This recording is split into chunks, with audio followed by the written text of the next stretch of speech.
ওয়াইদা হাকামতুম বাইনান নাসি ইন তাহকুমু বিল আদল, যখন মানুষের মাঝে তোমরা তখন বিচার কার্য পরিচালনা করবে, মানুষের মাঝে যখন তোমরা কোন জিনিসের মীমাংসা করতে যাবে, তখন সেই মীমাংসার মধ্যে তোমরা ইনসাফ করো, ন্যায় প্রতিষ্ঠা করো, ন্যায় বিচার করো। সুবহানাল্লাহ। নির্দেশ দিয়েছেন কে? আমার আল্লাহ। হযরত ওমর রাদিয়াল্লাহু তাআলা আনহু শাসন আমলে হযরত ওমর রাদিয়াল্লাহু তাআলা আনহু একবার একটা বাজার থেকে একটা ঘোড়া কিনলেন। কি কিনলেন? ঘোড়া কিনলেন।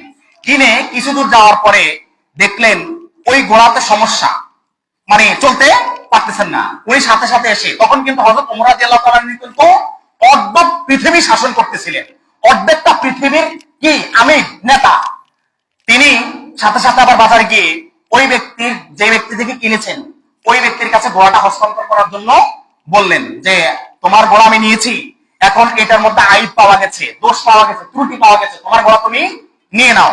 ওই বেদুইন ব্যক্তি বলল যে হে আমিরুল মুমিনিন, আমি তো আপনাকে ভালো একটা ঘোড়া দিয়েছিলাম, আপনি তো আমার কাছ থেকে ভালো ঘোড়া নিয়েছিলেন, এখন আপনি তো আমার কাছ থেকে ভালো ঘোড়া নিয়ে চলে গেছেন, এখন আপনি এসে বলতেছেন এই ঘোড়াতে সমস্যা আছে, আমি আপনার এই ঘোড়া আমি নেব না। তারপরে এই আমিরুল মুমিনিন হযরত ওমর ইবনে খাত্তাব রাদিয়াল্লাহু তাআলা আনহু বললেন না, তোমাকে নিতে হবে।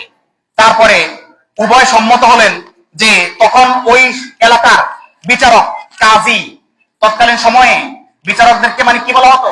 কাজী। কাজী শব্দটা কি? বিচারক। ইসলামী রাষ্ট্রের বিচারকদেরকে কাজী বলে। কি বলে? কাজী বলে। তখন কাজী ছিলেন শুরাই ইবনে হারিস আল কিন্দ। শুরাই ইবনে হারিস আল কিন্দ, তিনি বিচারক ছিলেন। উভয়ে তার কাছে গেলেন, গিয়ে ওই শুরাই ইবনে হারিস আল কিন্দ, এই বিচারক কার নিয়োগ করা ছিল জানেন?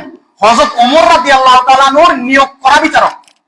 তাহলে হযরত ওমর রাদিয়াল্লাহু তাআলা আনহুর নিয়োগ করা মানে রাষ্ট্রের নেতার, রাষ্ট্রের আমিরের, রাষ্ট্রের প্রধানমন্ত্রীর নির্বাচিত, রাষ্ট্রের প্রধানমন্ত্রীর নিয়োগকৃত বিচারক বিচার কার্য করবেন কার?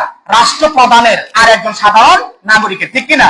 দেখেন ইসলামটা কি, ইনসাফটা কি, আমানতটা কি দেখেন। তারপরে দুজনে গিয়ে সেখানে বিচার মানে নালিশ দিলেন। তারপরে হযরত শুরাই ইবনে হারিস আল কিন্দ শুনলেন ওই মানে বেদুইন ব্যক্তি থেকে, বেদুইন ব্যক্তি তার বক্তব্য দিলেন যে আমি ওনার কাছে ঘোড়াটা বিক্রি করেছি, উনি কিছুদিন গিয়ে তারপরে উনি ওনার ঘোড়ার মধ্যে সমস্যা আছে বলে আমাকে আবার ফেরত দিতে চাচ্ছেন, এখন আমি তো এটা নেব না।